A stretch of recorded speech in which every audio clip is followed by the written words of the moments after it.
আজ আমি আপনাদের সঙ্গে শেয়ার করতে চলেছি সর্ষে দিয়ে বেগুনের ঝাল। প্রথমে বেগুনটাকে কেটে ভালো করে ধুয়ে নেব, তারপরে নুন আর হলুদ মাখিয়ে সর্ষের তেলে ভালো করে ভেজে নেব। আমি কালো সর্ষে দিয়ে করব, তাই কালো সর্ষেটাকে বেটে নিয়েছি।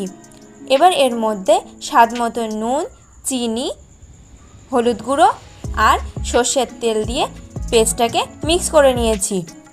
তারপর ভেজে নেওয়া বেগুনের মধ্যে দিয়ে দিতে হবে। তারপরে কাঁচা লঙ্কা আর সর্ষের বাটি ধুয়ে রাখা জলটা দিয়ে 2 মিনিটের জন্য ফুটিয়ে নিতে হবে। 2 মিনিট পরে ঢাকনাটাকে তুলে উপর থেকে সর্ষের তেল ছড়িয়ে মিক্স করে নিয়ে নামিয়ে নিলেই রেডি সর্ষে বেগুনের ঝাল।